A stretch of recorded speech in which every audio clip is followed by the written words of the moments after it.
Hey y'all, I'm Mayer Cunningham, the special education boss. If you've ever felt confused, overwhelmed, or just plain frustrated at the 504 IEP table, you are in the right place. Every week, I'm breaking down the rules, the rights, and the realities of special education so you can walk into meetings informed, empowered, and ready to make real change. And whether you're a parent, a teacher, an advocate, a school-based member, or somebody who's just trying to do right by a student, this podcast gives you straight talk, real answers, and tools that you can use immediately. I'm not here to play politics. I'm not here to play sides. I'm here to train people who sit at the table and teach you how to follow the law, ask the right questions, and protect the rights of students. So go ahead and hit subscribe, share this with a friend, and you know what? Meet me back here every single week. We're not just talking about change. We're making it. Because when you know better, you do better. And when we get it right for the child, we get it right for everybody. Hi, everyone. Welcome back to the show. Mayer Cunningham, special education boss, training everyone that sits at the 504 IEP table to navigate and negotiate successful student outcomes. And so we're so excited today to have Linda Glazewski. She is an amazing educator. She is a bold new voice in the world of advocacy. With over 30 years as a teacher and in the school districts, Linda realized that the system that she once worked in was often the very thing holding kids back, especially those with disabilities. She left the classroom and founded Special Education ACE that helps families navigate the IEP process and fight for services for their children, the services they deserve. She's bold, honest, witty, and deeply committed to doing what's right no matter what. So Linda, welcome to the show. Thank you. I'm so happy to be here. Yes, I've known Linda for over a year. And Yeah. Linda is like me. She's just going to say it. So we're Yeah. both working on saying it lovely to be impactful in meetings. And so I'm so grateful for the work that she does. So Linda, tell us about your journey and how you became to be an advocate. Oh, okay. So I was an elementary teacher and a school leader for over 30 years. I taught kindergarten. I started out teaching kindergarten, and then I taught first grade and second grade, and then I was a Title I reading teacher. So I loved my students. To me, teaching was a lifestyle, not really a career, as so many others feel that way too. So I believed in what I was doing. I believed I was making a difference. Working with kids who struggled with academics or behavior, they were my jam. They were my people.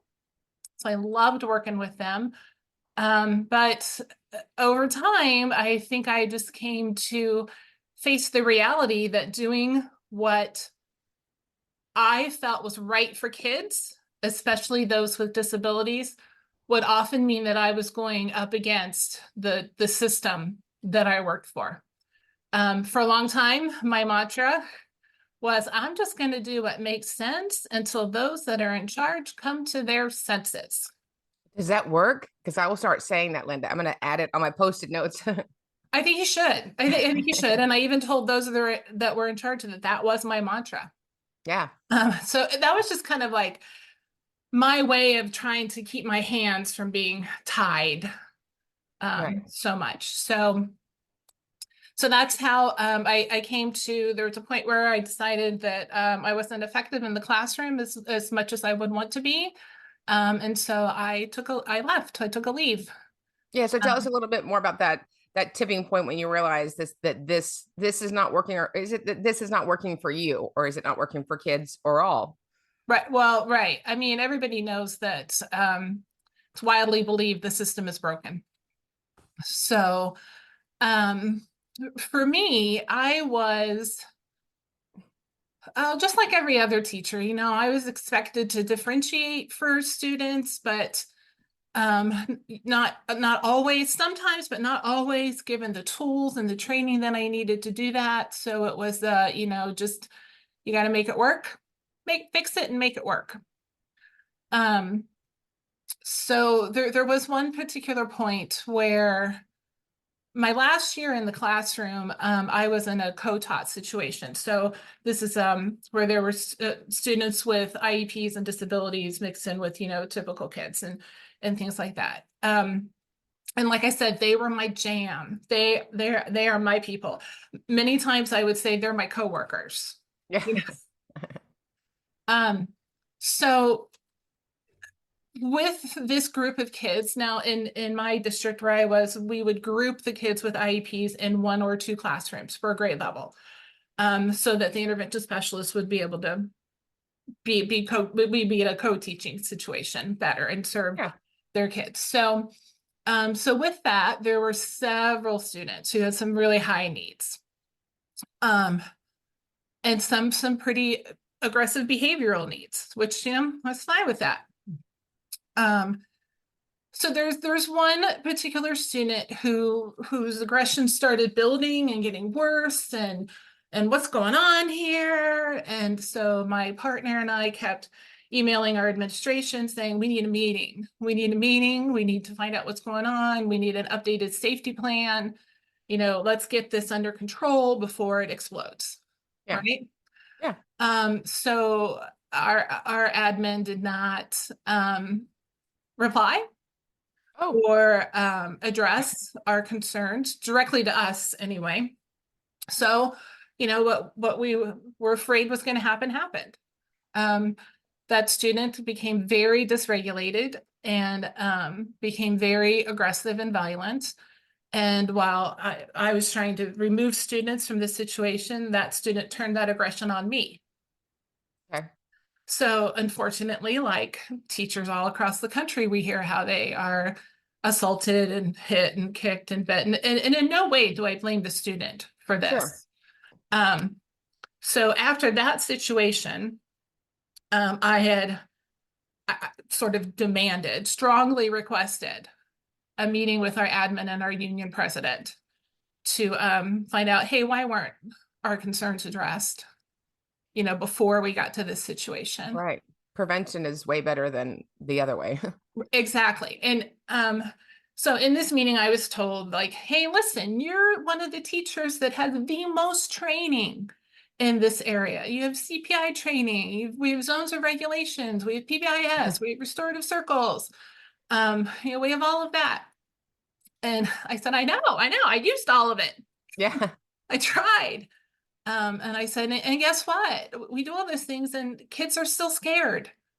And they're still dysregulated. And I said, we are not equipped to serve these kids at this level of need. Sure. And I was told, well, we're a public school, and if not here, then where? Wow. Yeah. And then again, just stressing why couldn't you respond or meet with us? And I will never forget this. She said, you could call an IEP meeting anytime you want to. And I said, I did. See, here's the emails where we asked for meetings. And she goes, you can call an IEP meeting anytime you want to. You're a member of the team. And I said, are you saying I used the wrong words when I was asking for a meeting? And it was just silence. Wow. So that other events that occurred in that meeting, other discussions, left me to say, I'm done. This is my last year. I got to find some other way to be effective. Yeah. Right. And so, we're a public school. If not us, then who? And so it's not about, I think one of the things that I'm seeing, and I'm sure you see it, is probably 10 years ago, I used to beg for a child to be included in general ed that could be successful in general ed. Mm-hmm. And now during and post pandemic, we are just shoving everybody into a general ed setting, which is a catastrophe. It's a catastrophe for kids that are behind academically. It's a mess for kids that are not they're not equitable socially. They're not equitable with their behavioral needs. And, me sitting next to somebody that reads 4 grade levels, above me, and me sitting next to somebody who has age appropriate behavior does not make me have those same qualities. Right. Exactly. And so, did they offer to send in, another set of hands, maybe give that student some more time in a more supported setting? So, well, there was already an aide in the classroom for another student, and she had a one-on-one para. And then the intervention specialist was in the classroom. So there's at least 3 adults with myself, right, in the classroom. And then eventually this particular student did get a one-on-one aide near the end of the year. This occurrence happened in the fall. Okay. So I would say that the leadership probably offered everything that they could, or what was available. But there were other things that we could have been done. Like, this was not this child's least restrictive environment. This was not No. where they needed to be, but that was not an option that would be considered. So your campus didn't have other settings with only disabled peers where that student could receive academic and behavioral intervention? We do, but it's in one building, not the building I was in. Okay. And it's what we call the multi-handicapped unit. So I don't think that would have been the right place for No. that student either. But other than that, no. Okay. No, there were not. There's a school counselor who would come in and intervene. There were, the assistant principal, the principal. More often than not, it would escalate to the point where we would have to evacuate the classroom. Kids, Okay. Out in the hall. Well, somebody else came Right. and helped him deregulate or Right. re-regulate.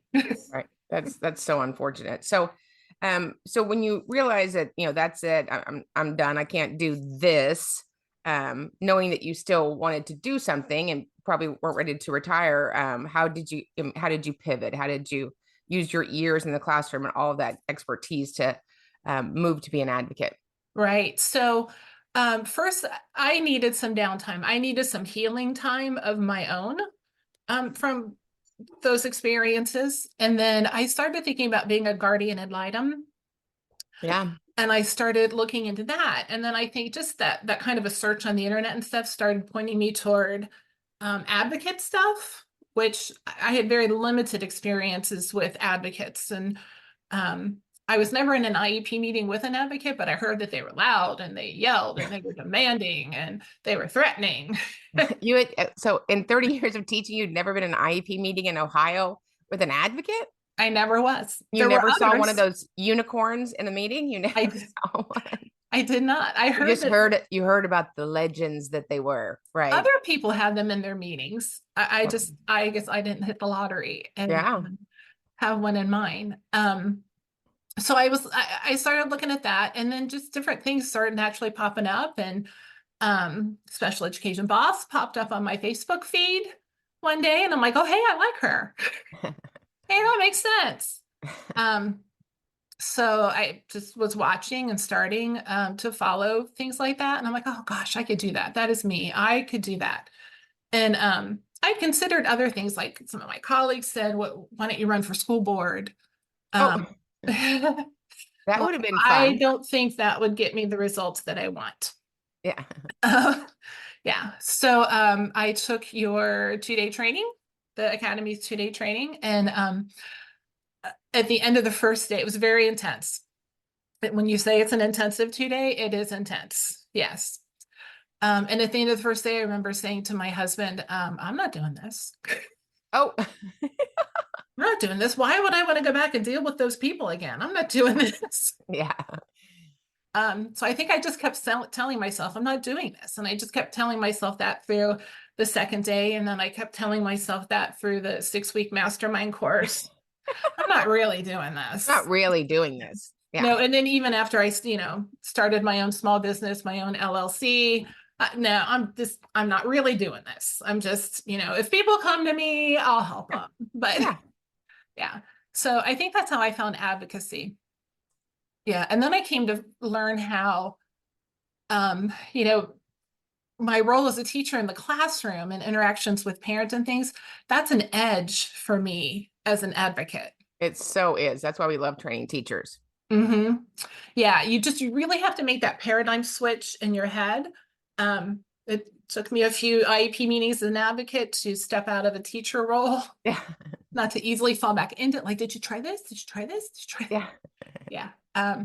But that just came very naturally. So Yeah, we love training teachers are, I mean, they are ripe for the picking. I know that's a terrible phrase, but they already have almost, 85% of the skill set that they need to be an effective advocate. So you're in the trainings and which I didn't even know when you were doing that. That's so funny that I'm not doing this. So I'm not really doing what this. pivoted for you that you are doing this, because you are doing this now, because you were just going to wait in the street and see if somebody said, "Hey, are you an advocate?" What happened? Sort of. I had a friend who was a principal, not in my district, a different district, call me up and say, "Hey, my cousin's having this huge problem with her twins, and it's way out of my realm of what I can help her with. Will you give her a call and see if you can help?" I'm like, "Sure. Yeah, of course I will." So I just forced myself to go through the motions, to just go through and do it. And so, when I had a consult with her and heard about all the complexities of her child, I thought, oh my gosh, I don't know anything about this. What is CVI? What Yeah. orthopedic impairment? What does that mean? Because as a Yeah. teacher, honestly, as a teacher, I didn't know what those things were. Sure. I have zero knowledge of special ed procedural safeguards. I didn't know what a PWN was. I didn't know what compensatory time was. I didn't know any of that. I Yeah. just trusted that, hey, look, if this kid's got an IEP, then they're taken care of. They're everything they need is right in there, and the intervention specialist, and of course I will do my part. Yeah. Yeah, but that was so not true. Yeah. And I think that is an assumption. I started out as a parent, I didn't start out as an advocate. And I just assumed when I walked across the street to the school and sent him over there with his Lion King backpack, the original Lion King, like, I'm good. Like, this is like, I mean, it's the school. That's what they do. They teach children, all kinds of children, and each of these persons know what to do. And unfortunately, I found out that that's not the case. Not because teachers don't want to do it, but they went to Mhm. school to be teachers. They didn't go to school to be specialists in special education law, procedural, substantive law, application, letter of the law, or even the kinds of interventions that kids with differences need. And Yes. so just because they have the title on their name, special educator, that doesn't mean that they've been um, taught special education past their college years. And so, was that your experience as an educator? Did they set you down every year for a 6-week special education camp? Wouldn't that be great? Yeah, And I'd go too. I would go. I'd Yeah, love to sign up. Um, no, no, we were taught a lot about differentiation, a lot about something called universal design.